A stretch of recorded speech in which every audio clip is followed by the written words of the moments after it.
oh, que je me répande.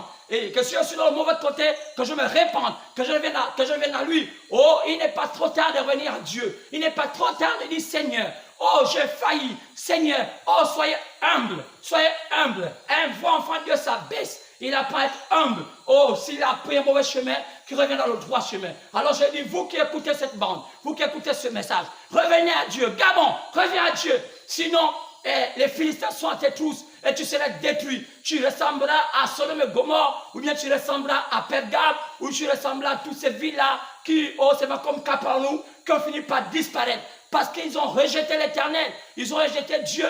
Je sais que le Gabon ne serait jamais un pays totalement acquis au christianisme, mais je sais qu'il y a des enfants de Dieu, quelque part, oh, qui croient, qui disent, Seigneur, oh, nous croyons. Oh, tu as dit là, le péché abonde, la grâce surabonde. C'est pourquoi je vais continuer encore, en parlant des versets. On peut lire cela, oui.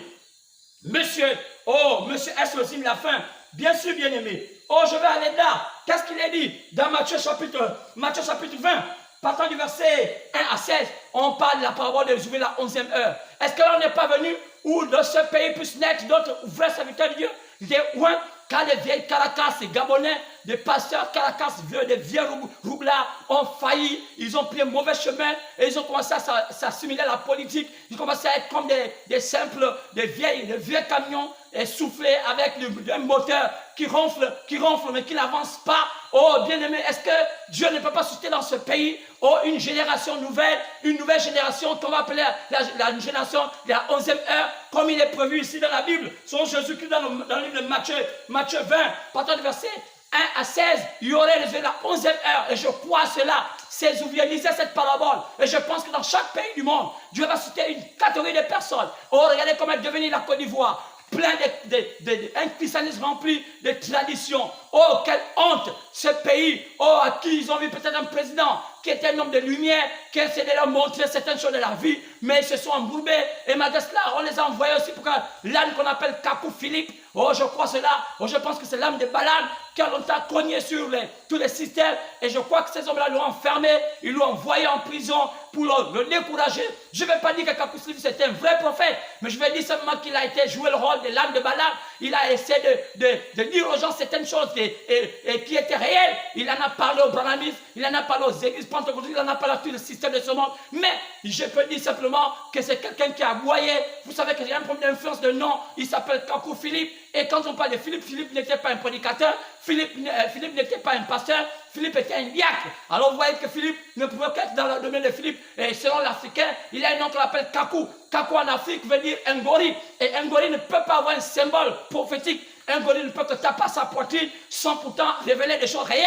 C'est pourquoi je vais dire souvent dans les symboliques, je vais voir qu'un gorille ne peut pas être un révélateur de quelque chose. Donc c'est pourquoi il a simplement tapé à la poitrine pour dire revenez dans le droit chemin. Mais vous ne l'avez pas compris. C'est vrai. Oh, peut-être que tout ce qu'il dit n'est pas vrai. Ça, je le crois parce que je sais. Amen, il ne dit pas tout ce qui est vrai. Parce qu'il raconte des choses en disant qu'il est le 8e messager et l'Afrique doit avoir un prophète. Mais c'est faux, monsieur Kakou. C'est pas vrai. Parce que, oh, tous les continents n'ont pas eu de prophète. Je vais dire, l'Europe n'a pas eu de prophète. Il n'y a eu que le prophète à Jérusalem et en Amérique. Et c'est ce qu'a dit la Bible. Il n'y a qu'à eu un seul prophète dans le monde des païens. Et ce monde des païens n'a eu que ce prophète qu'on appelle Élie le prophète. On peut lire dans la Bible, regardez vos Bibles. Mais le reste, ils n'ont jamais eu de prophètes. Je parle des prophètes majeurs. Je ne parle pas des prédicateurs parce qu'il y a une différence entre prophète majeur et un prédicateur. Je peux vous montrer cela clairement.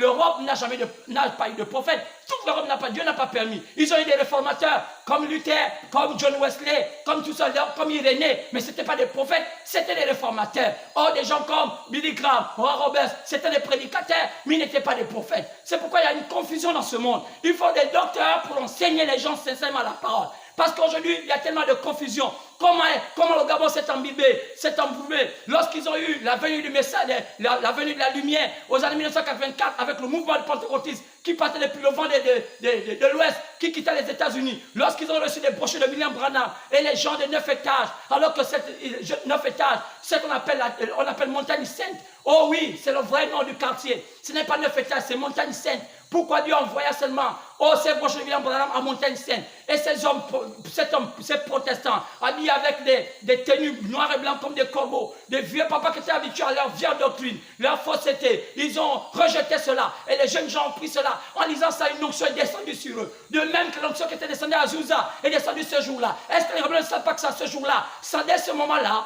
que quelque chose est descendu au Gabon? Mais qu'est-ce qui s'est passé? Ces jeunes gens qui ont pris cela n'ont pas pu reconnaître ces choses. Ils ont repoussé cela. Et ils sont allés dans tous les sens. Et voilà, regardez ce qui sont devenus aujourd'hui. Des hommes qui se cherchent, qui n'ont pas de fondement. Ils ont fait naître plusieurs assemblées, mais les assemblées pareilles. Et aujourd'hui, ils sont allés un peu de partout, au Nigeria, au Ghana, pour essayer de se faire des églises, pour essayer de faire une renommée. Ils ont eu des sponsors, et dans tous les sens. Et aujourd'hui, elle est morte. Quoi? L'église gabonaise est morte. Mais pourquoi? Il faut une nouvelle génération. Que Dieu les pardonne. Je sais que Dieu va citer, parce que tout c'est dans le plan. Dieu va citer des jeunes gens, sincères, honnêtes dans leur cœur. Car c'est la meilleure des choses. Oh, ne dit-on pas qu'Élisée, pour qu'il soit un prophète, il fallait qu'il soit un modèle. Et la Bible nous dit qu'Élisée est en train de labourer 12 paires de bœufs. Oh, il était un laboureur. Et il aimait mettre les cieux d'une manière juste. Et vous voyez qu'Élisée, par rapport à cette manière de faire les choses, à peine il y a ce que Dieu touche, regarde les yeux vers Élisée, pour lui se tombe. Déjà dans le naturel, il est droit. Je considère le spirituel, il serait droit. Car le naturel est plus le spirituel. C'est pourquoi je pense qu'il y a encore des jeunes Gabonais qui peuvent être dans la droiture, qui sont des faussetés, ils peuvent simplement sortir d'Internet, de tout cela, ils peuvent prendre cela juste pour étudier peut-être, avoir une certaine connaissance, mais pas pour aller là-bas voir les pornographies, aller voir toutes ces choses qui sont obscènes, aller voir toutes ces femmes-là qui s'embrassent, aller voir la qui est à Hollywood, aller voir toutes ces églises avec le gospel, que ça s'appelle gospel, full gospel, ou je ne sais pas qu'on appelle américain, des déchets américains. On les voit aujourd'hui en train de danser en noir, en vert, orange, chantant, dansant, criant, un jazz en Jésus. Oh, malheur à vous, Américains. Vous êtes finis, vous êtes maudits, car vous êtes à la croisée des chemins. Un jour, vous serez détruits, Américains. Vous serez vraiment détruits, car quelque chose est en train de pousser. Et vous dites que le roi du Nord vous regarde. Et vous avez commencé à trembler. Pourquoi vous avez tremblé lorsqu'on parle du coronavirus? Parce que vous savez que quelque chose va se passer.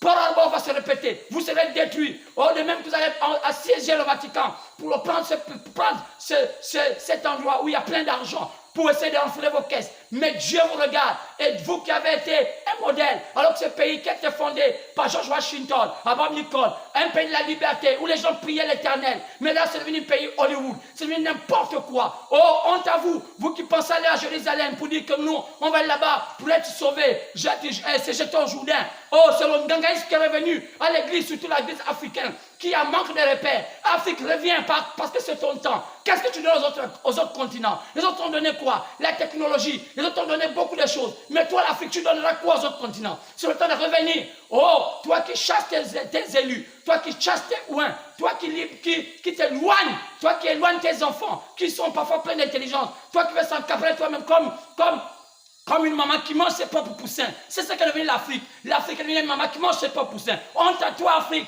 Au lieu d'élever tes poussins, tu les manges car tu es stérile. Tu ne mérites rien et ta situation est chaotique. Et nous voyons comment tu vas vaciller. Et c'est écrit dans le livre des derniers chapitres 11. Quand tu vas vaciller, tu vas faire des alliances pour pouvoir avoir des maris ou des femmes blanches ou des femmes blanches ou oranges, je ne sais pas comment, pour pouvoir te maintenir. Mais tu ne vas pas te maintenir car tu continues à marcher sans lumière. Oh, réveille-toi Afrique, car le temps est venu. Je sais que ta lumière passera dans le temps des ténèbres. Mais nos pères nous ont appris certaines choses. Que c'est dans les ténèbres que Dieu fait de grandes choses. Ne dit-on pas que Salomon, lorsqu'il a bâti le temple, alors que la gloire devait descendre, lorsque Dieu devait descendre, alors on a vu que, oh notre Dieu, on a vu qu'il n'y avait pas de lumière, et la lumière de l'Éternel est descendue dans le temple, et Salomon a conclu, il dit certainement l'Éternel veut être dans le noir. C'est vrai, comme l'Africain, car le noir typifie la spiritualité. Et c'est cela. William Blanc pouvait dire quelque chose, que l'Africain est plus spirituel que le blanc. Mais pourquoi aujourd'hui on ne comprend pas ces choses?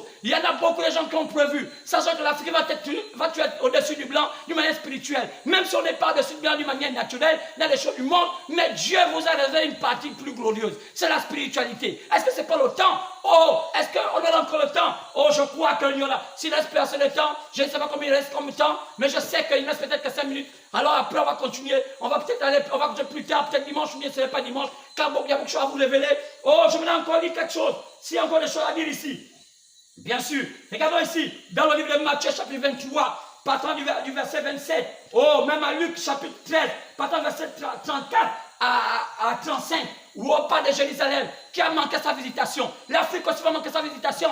Savez-vous pas que c'est maintenant le temps? Oui, c'est maintenant le temps de l'Afrique. Je crois, et tous les savants, tous les penseurs savent que c'est le temps de l'Afrique. Mais qu'est-ce que l'Afrique est en train de faire? Réveille-toi, toi, Afrique. Ah, je peux dire que c'est le temps de réveiller tous les compartiments. Oh, Dieu dit, va réveiller, oh, l'esprit du peuple, va réveiller l'esprit de Zorobabel, va réveiller l'esprit du gouverneur, va réveiller le prophète. Oui, c'est le temps de réveiller l'esprit d'Afrique dans tous les domaines pour que l'Afrique puisse prospérer. Oui, c'est pas cette prospérité qu'on parle dans les églises où on essaie de faire des manigances pour avoir un peu d'argent, mais c'est d'avoir une prospérité de cœur, c'est d'avoir une prospérité d'âme, que l'Africain revienne à Dieu, qu'ils sachent que tout ce qu'ils ont fait durant des années avec les traditions, ça n'a pas marché, ce n'était qu'une étape, mais un jour, sachez que chaque homme a une étape, il y a une étape parfois des ténèbres, l'homme apprend à marcher, après il est statue debout, après il apprend à courir, mais donc vous avez ces étapes-là, n'ayez pas honte, si vous êtes passé par le Vodou, par le Witi, par tout ça, mais c'est Dieu qui a permis cela, mais ça ne veut pas dire que les devons stagner, allons-y, ne retenons plus, nous ne sommes pas des grenouilles, oh je l'ai dit, Afrique, tu n'es pas une grenouille, alors je crois qu'on va revenir, peut-être dimanche prochain, oh je crois peut-être pour un autre thème, parce que j'avais beaucoup de choses à dire, mais que Dieu vous bénisse, réponds-toi, si tu es sur ta chaise, toi qui as opté pour être membre de l'église, toi qui as opté dans tous les systèmes de ce monde, ils seront pourris, Jésus dit qu'ils viendront, oh sous mon nom, qui c'est? Les églises. Qui? Les églises, le système religieux. C'est la pourritation que c'est ce système religieux. Oh, regardez Matthieu 24, il dit que ce serait tellement proche, le faux et le vrai serait tellement proche que si possible pour séduire même les élus. Mais les élus, ce sont des aigles, ils entendent les voix. C'est pourquoi je vais te dire, à dimanche à 11h30, que Dieu te bénisse. Que Dieu te bénisse, merci beaucoup pour vous qui m'avez écouté, parce que j'avais encore des choses à vous dire, mais le temps est tellement court. Oh, je vais avoir encore cette assemblée qui m'écoute, d'où je prêche parfois 2 ou 3 heures de temps, où j'ai le temps de tout dire. Oh, je ne vais pas tout dire, mais dire au moins l'essentiel. Mais là, à l'actuel, je suis obligé de couper, alors que Dieu vous bénisse, merci, j'espère que je ne vous ai pas offensé, je vous ai simplement dit la parole, car dit que, oh, Dieu châtie tout ce qu'il aime, c'est pourquoi je crois qu'il vous a châtié aujourd'hui, c'est le temps de vous repentir. Alors on va voir dimanche à 11h, dimanche à 11h, je ne sais pas, oui, comment on pourrait connaître dimanche prochain, dimanche, je crois, c'est quand est-ce, le dimanche, nous sommes au 17 aujourd'hui, je crois que le dimanche, c'était quoi, le 19 ou le 20, je crois, et je vous rassure sur les jours, si c'est demain, c'est le 18, dimanche, je crois que c'est le 19, je crois que dimanche, le 19 avril 2020. Alors, bye, que Dieu vous bénisse.